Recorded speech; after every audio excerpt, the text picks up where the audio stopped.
Manu ಸಮವೇತ್ YouTube ಚಾನಲ್ಗೆ ಆತ್ಮೀಯವಾದ ಸ್ವಾಗತ. ಇಲ್ಲಿವರೆಗೂ ನಮ್ಮ ಚಾನಲನ್ನು ಯಾರು ಸಬ್ಸ್ಕ್ರೈಬ್ ಮಾಡಿಲ್ವೋ ಸಬ್ಸ್ಕ್ರೈಬ್ ಮಾಡಿ, ಬೆಲ್ ಒತ್ತೋದನ್ನು ಮರೀದಿರಿ. ನಮ್ಮ ಯಾವುದೇ ವಿಡಿಯೋ ಮಾಡಿದರೂ ಫಸ್ಟ್ ವಿಡಿಯೋ ನೋಟಿಫಿಕೇಷನ್ ನಿಮಗೆ ಬರುತ್ತೆ. ಸರಿ, ಹಾಗಿದ್ರೆ ಇಂದು ನಾವು ಪಾಠ ಆಧಾರಿತ ಮೌಲ್ಯಾಂಕನ ಸಾಮಗ್ರಿ 2025-26ನೇ ಸಾಲಿನ ವಿಷಯ ಪ್ರಥಮ ಭಾಷೆ ತರಗತಿ 10ನೇ ತರಗತಿಯ ಪ್ರಥಮ ಭಾಷೆ ಕನ್ನಡದ ಪ್ರಶ್ನೆಗಳನ್ನು ಈಗ ನಾವು ನೋಡೋಣ. ಗದ್ಯ ಪಾಠ 1 ನಮ್ಮ ಭಾಷೆ. ಈ ಪಾಠಕ್ಕೆ ನಾವು ಸಂಬಂಧಿಸಿದಂಥ ಉದ್ದಿಷ್ಟಗಳು ನೋಡಿರಿ. ಈ ಪಾಠದ ಮೇಲೆ ವಸ್ತುನಿಷ್ಠ ಪ್ರಶ್ನೆಗಳು 15 ಬರ್ತಾವೆ, ಕಿರು ಉತ್ತರಗಳು 6, ಕಿರು ಉತ್ತರ 2 2 ಅಂಕದ ಪ್ರಶ್ನೆಗಳು 5, ದೀರ್ಘ ಉತ್ತರದ್ದು 3 ಅಂಕದ್ದು 6, ದೀರ್ಘ ಉತ್ತರ ಅಂದರೆ 4 ಅಂಕದ್ದು 3 ಹಾಗೂ 5 ಅಂಕದ್ದು 3 ಪ್ರಶ್ನೆಗಳು ಬರ್ತಾವೆ. ಈಗ ಈ ಪ್ರಶ್ನೆಗಳನ್ನು ನೋಡ್ತಾ ಹೋಗೋಣ, ಆನಂತರ ಇದರ ಉತ್ತರಗಳನ್ನು ನಾವು ನೋಡೋಣ. ಈ ಪ್ರಶ್ನೆಗಳು ಹಾಗೂ ಈ ಪ್ರಶ್ನೆಗಳಿಗೆ ಅನುಗುಣವಾಗಿ ಇರುವಂಥ ಕೀ ಉತ್ತರಗಳನ್ನ ನೀವು ಕೂಲಂಕುಷವಾಗಿ ಸರಿಯಾಗಿ ಅವನು ಬರೆದುಕೊಂಡು ಗುರುತಿಸ್ಕೊರಿ. ಯಾಕಂದರೆ ಇವುಗಳ ಆಧಾರದ ಮೇಲೆ ಇನ್ನು ಮುಂದಿನ ನಮ್ಮ ಪ್ರತಿ ಎಕ್ಸಾಮ್ನು ಈ ಕ್ವಶನ್ಗಳನ್ನು ಒಳಗೊಂಡಿರುತ್ತವೆ. ಇದರಲ್ಲೇ ಕೆಲವೊಂದು ಪ್ರಶ್ನೆಗಳನ್ನು ಆಯ್ಕೆ ಮಾಡಿಕೊಂಡು ನಿಮ್ಮ ಟೀಚರ್ಸು ಪ್ರಶ್ನೆ ಪತ್ರಿಕೆಯನ್ನು ಸ್ವಯಂವಾಗಿ ರೆಡಿ ಮಾಡ್ತಾರೆ. ಆದರೆ ಇದೇ ಪ್ರಶ್ನೆಗಳನ್ನು ಅವರ ಪ್ರಶ್ನೆ ಪತ್ರಿಕೆಗಳು ಒಳಗೊಂಡಿರಬೇಕು ಎನ್ನುವಂಥ ಇಂಟಿಮೇಷನ್ನು ಬಂದಿರುತ್ತದೆ. ಕಾರಣ ತಾವುಗಳು ಈ ಪ್ರಶ್ನೆಗಳನ್ನು ಪ್ರತಿಯೊಂದನ್ನು ಬರೆದುಕೊಂಡು ಇದಕ್ಕೆ ಸಂಬಂಧಪಟ್ಟಂಥ ಉತ್ತರಗಳನ್ನು ನಾವು ನಿಮಗೆ ಒದಗಿಸುತ್ತೇವೆ. ಆ ಉತ್ತರಗಳನ್ನು ನೀವು ಅದಕ್ಕೆ ಸರಿ ಹೊಂದುವಂತೆ ಬರೆದುಕೊಂಡು ಅವುಗಳನ್ನು ಪ್ರಾಕ್ಟೀಸ್ ಮಾಡಿದ್ದೆ ಆದರೆ ನೀವು ಪರೀಕ್ಷೆಯಲ್ಲಿ ಉತ್ತಮ ಅಂಕಗಳನ್ನು ತೆಗೆದುಕೊಳ್ಬಹುದು. ಮೊದಲನೇ ಪಾಠದ ಉತ್ತರಕ್ಕೆ ಮಾದರಿ ಉತ್ತರಗಳು ಈ ಕೆಳಗಿನಂತಿವೆ, ನೋಡಿಕೊಳ್ಳಿ.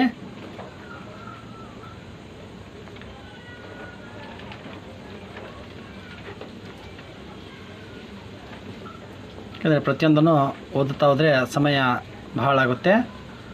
ಆದ ಕಾರಣ ಪ್ರತಿಯೊಂದನ್ನು ಓದ್ತಾ ಹೋಗೋದಿಲ್ಲ.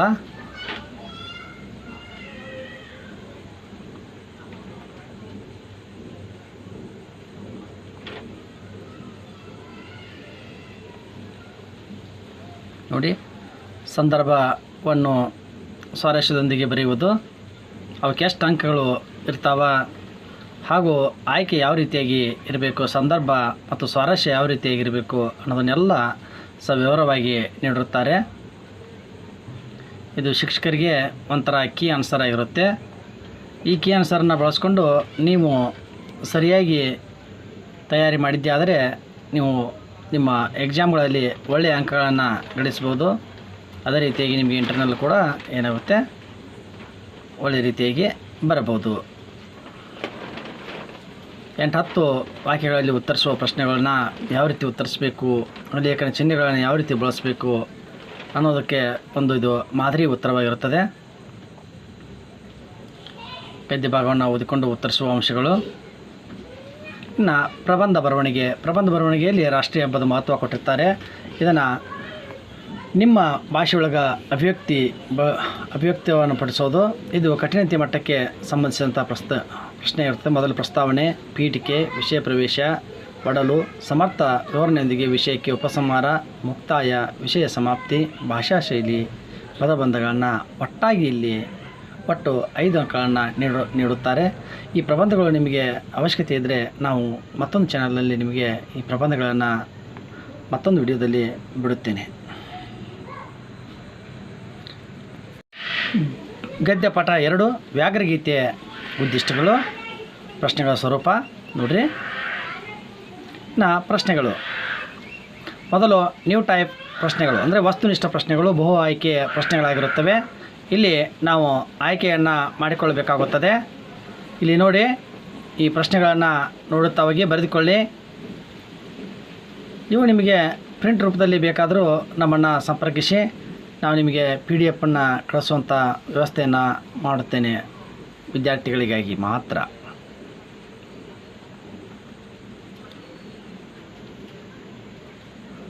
ನೋಡಿ, ಎಲ್ಲ ಪ್ರಶ್ನೆಗಳನ್ನು ಸವಿವರವಾಗಿ ನೀಡಿರುತ್ತಾರೆ. 39 ಪ್ರಶ್ನೆಗಳಿವೆ. 2ನೇ ಅಧ್ಯಾಯದ ಮಾದರಿ ಉತ್ತರಗಳು.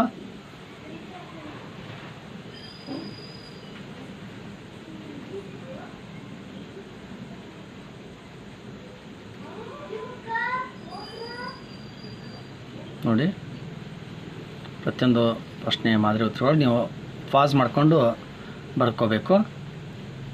ಏಕೆಂದರೆ ಪ್ರತಿಯೊಂದನ್ನು ಓದ್ತಾ ಹೋದರೆ ಸಮಯ ತುಂಬ ಆಗುತ್ತೆ.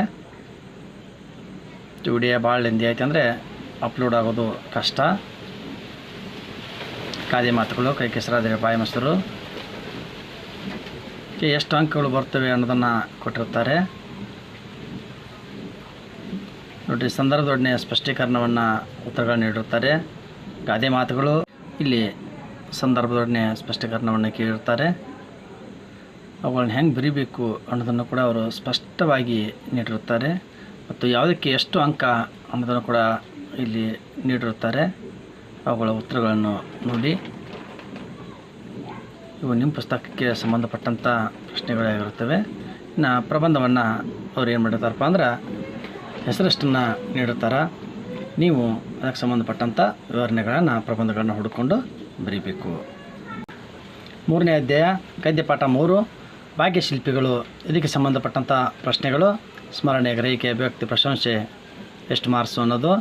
ಅಂಕಗಳು 69, 37 ಪ್ರಶ್ನೆಗಳು ಈ ರೀತಿ ಇವೆ. ವಸ್ತುನಿಷ್ಠ ಪ್ರಶ್ನೆಗಳು ನೋಡ್ಕೊಳ್ಳಿ. ಇಲ್ಲಿ ಪ್ರತಿ ಪಾಠದ ಮೇಲೆ ಕೆಲವೊಂದಷ್ಟು 30, 35, 40 ಪ್ರಶ್ನೆಗಳನ್ನು ನೀಡಿರುತ್ತಾರೆ. ಈ ಪ್ರಶ್ನೆಗಳ ಆಧಾರದ ಮೇಲೆ ನಾವೇನು ಮಾಡಬೇಕಾಗುತ್ತೆ, ಪ್ರಶ್ನೆ ಪತ್ರಿಕೆಯನ್ನು ತೆಗೆಯುತ್ತಾರೆ. ಇವೇ ಪ್ರಶ್ನೆಗಳನ್ನು ಅವು ಒಳಗೊಂಡಿರಬೇಕು ಅನ್ನುವಂಥ ಒಂದು ಸ್ಪಷ್ಟ ಸಂದೇಶವನ್ನು ಕೂಡ ಇಲಾಖೆಯವರು ನಮಗೆ ಶಿಕ್ಷಕರಿಗೆ ನೀಡಿರುತ್ತಾರೆ. ಆದ ಕಾರಣ ವಿದ್ಯಾರ್ಥಿಗಳು ಇವುಗಳನ್ನು ನೀವು ರೆಫರ್ ಮಾಡಿಕೊಂಡು ಓದ್ಕೊಂಡು ನೆನಪಿಟ್ಕೊಂಡಿದ್ದೆ ಆದರೆ ನಿಮಗೆ ಪರೀಕ್ಷೆಯಲ್ಲಿ ಉಪಯುಕ್ತವಾಗುತ್ತವೆ. ಆದರೆ ಯಾರು ಬರೆದಿಟ್ಕೊಂಡು ಕಾಪಿ ಮಾಡೋ ಸಾಹಸವನ್ನು ದಯವಿಟ್ಟು ಮಾಡಬೇಡಿ. ಉತ್ತರಗಳು ನೀವು ಕಾಪಿ ಮಾಡಲು ಎಕ್ಯುರೇಟಾಗಿ ಇದೇ ಬರುತ್ತೆ ಅಂತ ಹೇಳೋಕ್ಕೆ ಸಾಧ್ಯ ಇಲ್ಲ. ಆದ ಕಾರಣ ನೀವೇನು ಮಾಡಬೇಕು, ಓದ್ಕೋರಿ. ಹೆಚ್ಚು ಪದೇ ಇವುಗಳನ್ನ ಓದ್ಕೊಂಡ್ರೆ ನಿಮಗೇನಾಗುತ್ತೆ, ಪರೀಕ್ಷೆಯಲ್ಲಿ ಬರೆಯಲು ತುಂಬ ಸಹಾಯ ಆಗುತ್ತೆ. ಯಾಕಂದರೆ ಇವೇ ಪ್ರಶ್ನೆಗಳು ಮರುಕಳಿಸೋದ್ರಿಂದ ಇವನ್ನ ನೀವು ಪದೇ ಪ್ರಾಕ್ಟೀಸ್ ಮಾಡೋದ್ರ ನಂತರ ನಿಮಗೆ ಮುಂದೆ ಎನ್ಯುವಲ್ ಎಕ್ಸಾಮ್ಗೆ, SLC ಬೋರ್ಡ್ ಎಕ್ಸಾಮ್ಗೆ ಕೂಡ ಸಹಾಯಕವಾಗುತ್ತದೆ.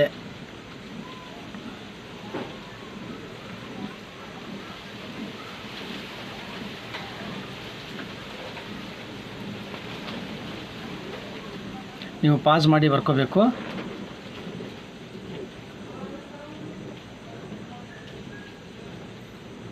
ಸ್ಟಾಪ್ ಮಾಡಿ ಪಾಸ್ ಮಾಡಿ ಬರ್ಕೊಳ್ಳಿ.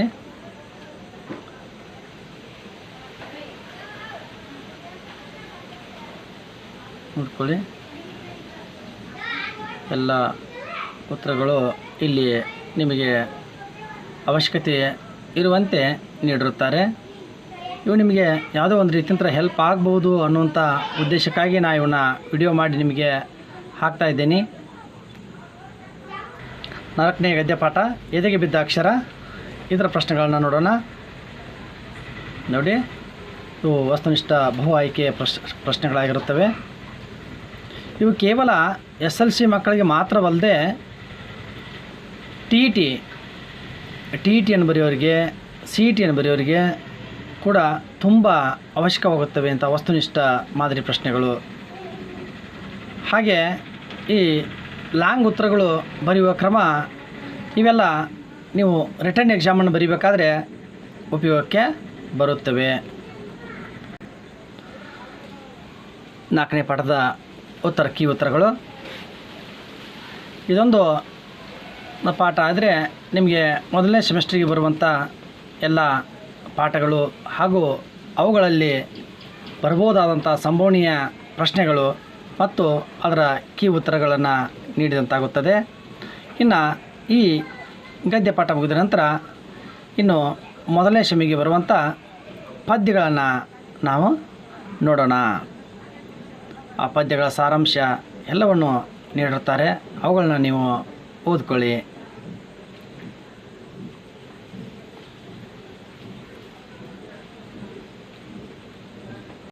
ಪದ್ಯಪಾಠ 1 ಸಂಕಲ್ಪ ಗೀತೆ. ಈ ಸಂಕಲ್ಪ ಗೀತೆಗೆ ಸಂಬಂಧಪಟ್ಟಂಥ ಪ್ರಶ್ನೆಗಳು.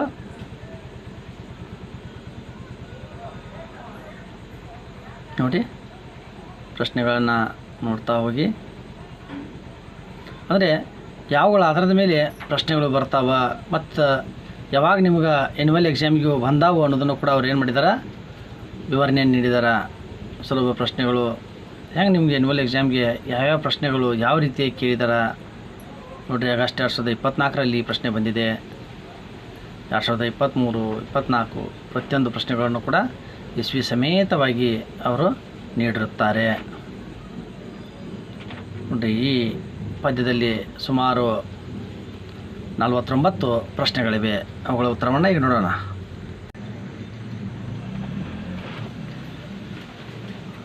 ಪದ್ಯ ಮೊದಲು ಒಂದನೇದ್ದು ಸಂಕಲ್ಪ ಗೀತೆಯ ಮಾದರಿ ಉತ್ತರಗಳು.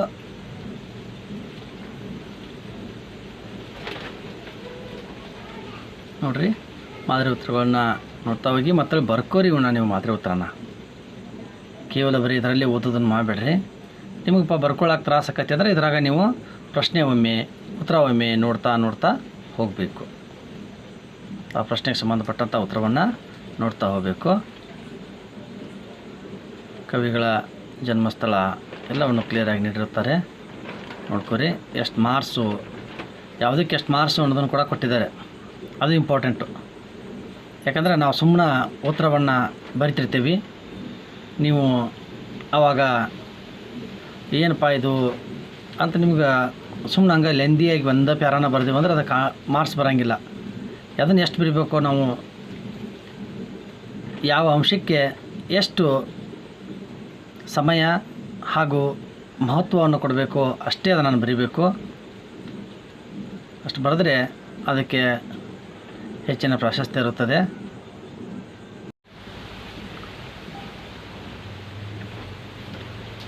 ನೋಡಿ, ನಿಮಗೆ 44 ಪ್ರಶ್ನೆನ ಇದನ್ನು ಪಾಸ್ ಮಾಡಿ ನೀವು ಬರ್ಕೋರಿ.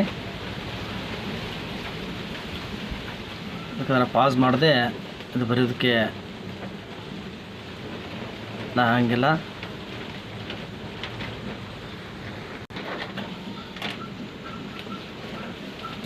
ಆ ಉತ್ತರಗಳು ತುಂಬ ಲೆಂದಿ ಇರುತ್ತವೆ.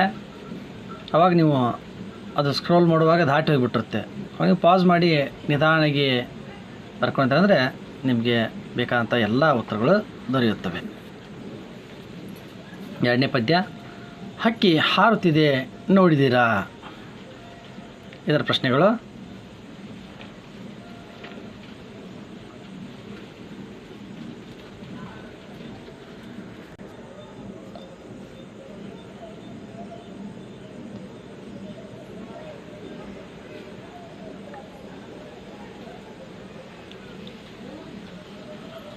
ನೋಡಿ, ಎರಡನೇ ಪದ್ಯದ ಪ್ರಶ್ನೆಗಳು.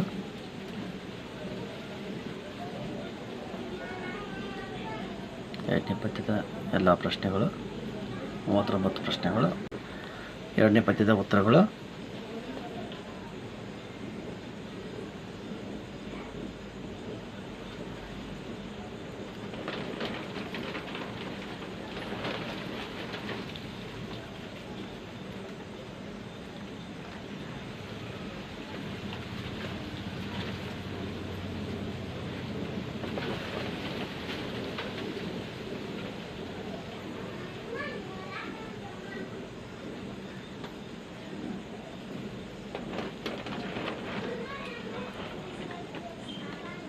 ನೋಡ್ಕೊಳ್ಳಿ, ಎಲ್ಲ ಪ್ರಶ್ನೆಗಳ ಉತ್ತರಗಳು ತಾವೋ ಇಲ್ಲೋ. ಅಕಸ್ಮಾತ್ ಯಾವುದಾದ್ರೂ ಉತ್ತರಗಳು ಮಿಸ್ ಆಗಿದ್ದರೆ ಅಥವಾ ನಿಮಗೆ ಪ್ರಬಂಧ ಮತ್ತು ಗಾದೆ ಮಾತುಗಳು ಅವಶ್ಯಕತೆ ಇದ್ದರೆ ನಮಗೆ ಕಾಮೆಂಟ್ ಬಾಕ್ಸ್ದಲ್ಲಿ ಕಾಮೆಂಟ್ ಮಾಡಿ. ನಾವು ನಿಮಗೆ ಅವನನ್ನು ಮತ್ತೊಂದು ವಿಡಿಯೋದಲ್ಲಿ ಒದಗಿಸುವ ವ್ಯವಸ್ಥೆಯನ್ನು ಮಾಡುತ್ತೇನೆ.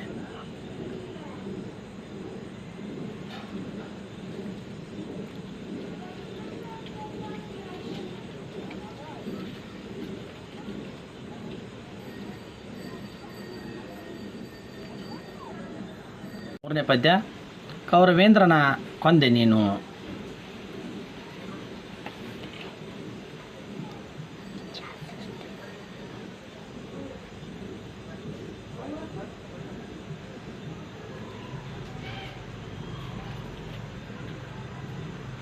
ನೋಡಿರಿ ಎಲ್ಲ ಪ್ರಶ್ನೆಗಳು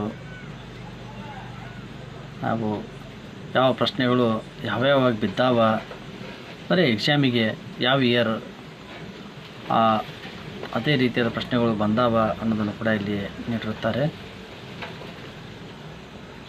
ಅದಕ್ಕೆ ನೀವು ಅವುಗಳನ್ನ ಸರಿಯಾಗಿ ಅರ್ಥೈಸ್ಕೊಂಡು ಓದಿದ್ದೆ ಆದರೆ ನಿಮ್ಮ ಆ್ಯನ್ಯುವಲ್ ಎಕ್ಸಾಮ್ ಸೂಪರ್ ಆಗುತ್ತೆ. ಆ್ಯನ್ಯುವಲ್ ಎಕ್ಸಾಮ್ನಲ್ಲಿ ನೀವು ಔಟ್ ಆಫ್ ಔಟು ಅಂದರೆ 100ಕ್ಕೆ 100 ಅಂಕಗಳನ್ನು ನೀವು ಪಡಿಬೋದು. 3ನೇ ಪದ್ಯದ ಉತ್ತರಗಳು, ಮಾದರಿ ಉತ್ತರಗಳು.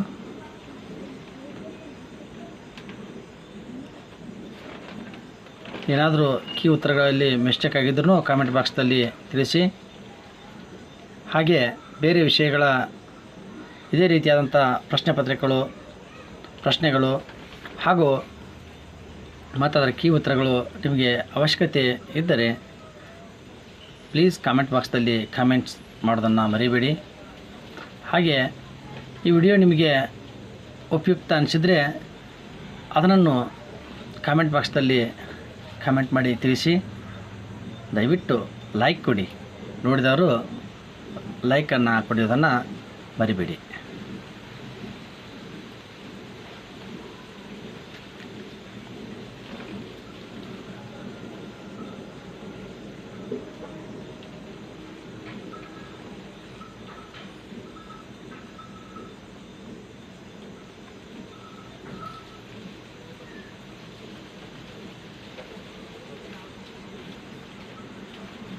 ನೋಡಿ, ಇದನ್ನು ಸ್ಕ್ರೋಲ್ ಮಾಡ್ತಾ ಹೋಗಿರ್ತೀನಿ.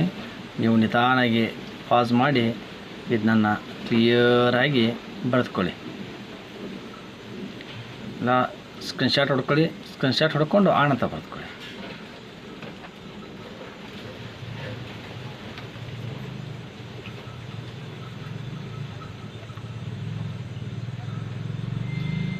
ನೋಡಿ, ಇದು ಹಳಗನ್ನಡ ಪದ್ಯವಾಗಿರೋದರಿಂದ ಇದರ ವಿಷಯ ವಿಶ್ಲೇಷಣೆ ಮತ್ತು ವಿವರಣೆ ತುಂಬ ಸ್ವಲ್ಪ ಲೆಂದಿಯಾಗಿರುತ್ತೆ, ಹೆಚ್ಚಾಗಿರುತ್ತೆ.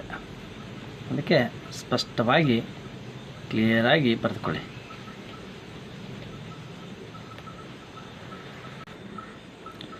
ಪದ್ಯಪಾಠ 4ರ ಪ್ರಶ್ನೆಗಳನ್ನು ಈಗ ನೋಡೋಣ. ನೋಡ್ರಿ, ನಾವು ಪ್ರಶ್ನೆಗಳು ಯಾವ್ಯಾವೆ ಹಾಗೂ ಪ್ರಶ್ನೆಗಳನ್ನ ನೀಡಿರುತ್ತಾರೆ.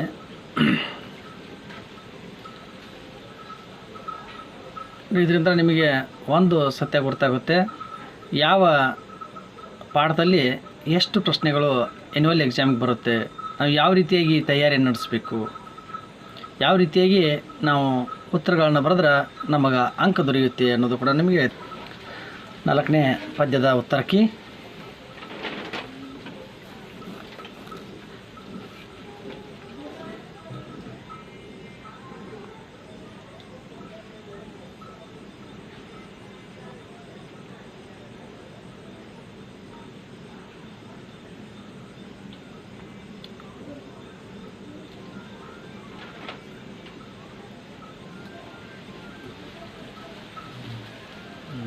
ಜನ್ಮಸ್ಥಳ, ಅದು ಕವಿಗಳ ಪರಿಚಯ, ಅದು ನಿಮ್ಮ ಪುಸ್ತಕನಲ್ಲಿಯೂ ಕೂಡ ನೀಡಿರುತ್ತಾರೆ. ನೋಡ್ಬೋದು. ಪ್ರಸ್ತಾರ ಹಾಕೋದನ್ನು ನೋಡಿ. ಅಲಂಕಾರ ಯಾವುದು, ಯಾವುದಕ್ಕೆ ಎಷ್ಟು ಮಾರ್ಕ್ಸ್ ಇರುತ್ತೆ, ಲಕ್ಷಣ ಬರೆದ್ರೆ ಎಷ್ಟು ಮಾರ್ಕ್ಸು ಅನ್ನೋದನ್ನು ನೀಡುತ್ತಾರೆ. ಅಲಂಕಾರಗಳು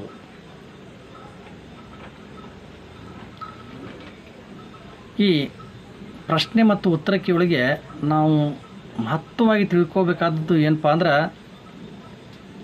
ಯಾವ ಅಂಶಕ್ಕೆ ಎಷ್ಟು ಮಾರ್ಕ್ಸ್ ಕೊಡ್ತಾರೆ ಅನ್ನೋದು. ಅದು ನಮಗೆ ಗೊತ್ತಾಗುತ್ತೆ. ಆನ್ಸರ್ ಕೀಗಳನ್ನು ನೋಡಿದ್ರಂತ ನಮಗೆ ಗೊತ್ತಾಗೋದು ಅದು. ಯಾಕಂದ್ರೆ ನಾವು ವಿದ್ಯಾರ್ಥಿಗಳಾದಾಗ ನಾವು ಏನು ಮಾಡ್ತೀವಪ್ಪ ಅಂದ್ರೆ, ಅದಕ್ಕೆ ಉತ್ತರ ಬರಿಬೇಕು. ನಮ್ಮ ತಲೆಯಲ್ಲಿ ಏನಿರ್ತೈತಿ, ಅದಕ್ಕೆ ನಾವು ಉತ್ತರ ಬರೆದೇನೆ ನನಗೆ ಪೂರ್ತಿ ಮಾರ್ಕ್ಸ್ ಸಿಗುತ್ತೆ. ಯಾವುದಕ್ಕೆ ಎಷ್ಟು ಪ್ರಾಶಸ್ತ್ಯ ಕೊಡಬೇಕು ಅನ್ನೋದು ನಮಗೆ ಗೊತ್ತಿರಲ್ಲ. ನಾನು 2 ಪೇಜ್ ಬರ್ದಾನಿ, ನಾನು 3 ಪೇಜ್ ಬರ್ದಾನಿ ಅಂದರೆ ನಾವು ಪೇಜ್ ಲೆಕ್ಕ ಹಿಡಿತೀವಿ. ಆದರೆ ಆ ಪ್ರಶ್ನೆ ಯಾವ ರೀತಿ ಉತ್ತರವನ್ನು ಕೇಳುತ್ತೆ, ನಾವು ಎಷ್ಟು ಉತ್ತರವನ್ನು ಬಯಸುತ್ತೆ, ನಾವು ಯಾವ ರೀತಿ ಉತ್ತರವನ್ನು ಬರೀಬೇಕು ಅನ್ನೋದನ್ನು ನಾವು ಅರ್ಥ ಮಾಡಿಕೊಂಡು ಎಕ್ಸಾಮ್ ತಯಾರಿಯನ್ನು ಮಾಡಿದ್ದೆ ಆದರೆ ನಾವು ಪರೀಕ್ಷೆಗಳಲ್ಲಿ ಖಂಡಿತ ಯಶಸ್ಸನ್ನು ಸಾಧಿಸಲು ಸಾಧ್ಯವಾಗುತ್ತೆ ವಿದ್ಯಾರ್ಥಿಗಳೇ.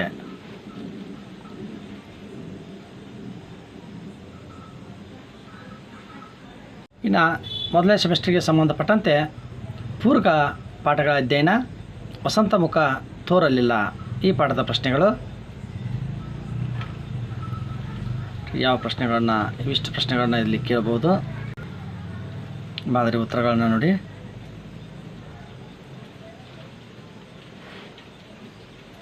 ಇಷ್ಟೇ ಉತ್ತರಗಳು ಅಲ್ಲಿವೆ. ಎರಡನೇ ಪೂರಕ ಪಾಠದ ಭಗತ್ ಸಿಂಗ್ ಪೂರಕ ಪಾಠದ ಪ್ರಶ್ನೆಗಳು.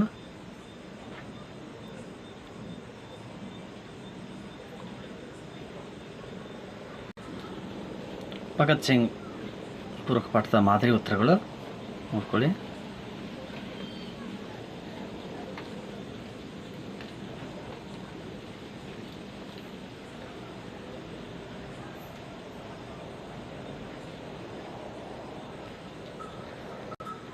ಪೂರಕ ಪಾಠ ಮೂರನೇ ಪಾಠದ ಪ್ರಶ್ನೆಗಳು.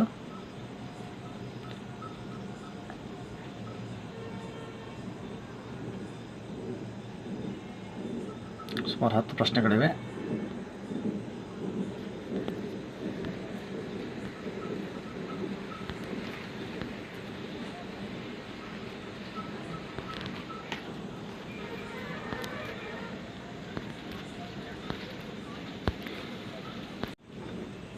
ಉದಾತ್ತ ಚಿಂತನೆಗಳು ಮಾದರಿ ಉತ್ತರಗಳು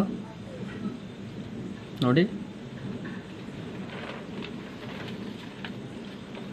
ಎಲ್ಲಿ ವಿಡಿಯೋವನ್ನೇ ಸ್ಕಿಪ್ ಮಾಡದೆ ಎಲ್ಲವನ್ನು ನೋಡಿ. ಅಂದರೆ ನಿಮಗೆ ಅವಶ್ಯಕತೆ ಇರುವಂಥ ಪ್ರತಿಯೊಂದು ಪಾಠದ ಉತ್ತರಗಳು, ಪ್ರಶ್ನೆಗಳು ಮತ್ತು ಉತ್ತರಗಳು ನಿಮಗೆ ಸಿಗುತ್ತವೆ. ಇಲ್ಲಿವರೆಗೂ ನಮ್ಮ ವಿಡಿಯೋವನ್ನು ವೀಕ್ಷಿಸಿದ್ದಕ್ಕಾಗಿ ಧನ್ಯವಾದಗಳು. Thank you.